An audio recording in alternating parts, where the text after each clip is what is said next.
জামাতের সাথে এনসিপির আসন সমঝোতায় দর কষাকষির এক পর্যায়ে ৩০ আসনে হচ্ছে জোট।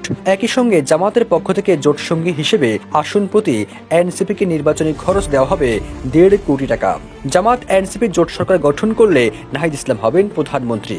এসব তথ্য জানিয়েছেন বৈষম্য বিরোধী ছাত্র আন্দোলনের সাবেক সমন্বয়ক আব্দুল কাদের। তিনি ক্ষোভ প্রকাশ করে বলেন, তারুণের রাজনীতির কবর রচিত হতে যাচ্ছে। গুটি কয়েক নেতার স্বার্থ হাসিল করতে এমন আত্মঘাতী সিদ্ধান্ত এনসিপি নিয়েছে বলেও মন্তব্য করেন তিনি। ২৫ ডিসেম্বর সামাজিক যোগাযোগ মাধ্যম ফেসবুকে এক পোস্টে আব্দুল কাদের বলেন, জামাত থেকে এনসিপি চেয়েছিল ৫০টি আসন, দর কষাকষির এক পর্যায়ে সেটি ৩০ আসনে গিয়ে চূড়ান্ত হয়েছে। জোটের শর্ত অনুযায়ী এনসিপি বাকি ২৭০টি আসনে কোনো প্রার্থী দেবে না।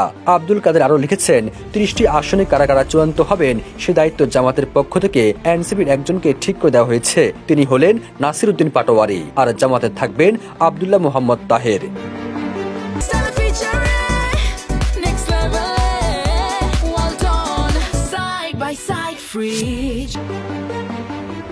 এদিকে জাতীয় একটি দৈনিকের এক প্রতিবেদনে বলা হয়েছে, ২৪ ডিসেম্বর জামাতের শীর্ষ পর্যায়ের সাথে এনসিপি ২ দফায় বৈঠক হয়েছে। এসব বৈঠকে এনসিপির আহ্বায়ক নাহিদ ইসলাম ও আক্তার হোসেনের নেতৃত্বে দলটির প্রতিনিধিরা উপস্থিত ছিলেন। সেখানে জোটের বিষয়ে আলোচনা হলেও তা এড়িয়ে শুধু আসন সমঝোতায় নীতিগতভাবে একমত হয়েছেন তারা। এনসিপি বিভিন্ন কৌশলে এগোচ্ছে। খুব দ্রুত জোট বা আসন সমঝোতার বিষয়টি চূড়ান্ত হবে এবং শিগগির আনুষ্ঠানিক ঘোষণা আসবে বলে জানিয়েছেন এনসিপির শীর্ষ এক নেতা। জামাতের সঙ্গে জোট হলে এনসিপি বর্তমান জোট সঙ্গী এবি পার্টি ও রাষ্ট্র সংস্কার আন্দোলনও এই জোটে থাকতে পারে বলে জানা গেছে। এদিকে ক্ষোভ প্রকাশ করে আব্দুল কাদের তার পোস্টে লিখেছেন, এত তরুণ নিজের গোছানো ক্যারিয়ার, পরিবার পরিজন বাদ দিয়ে দেশের হাল ধরতে এসেছিল, স্বপ্ন দেখছিল।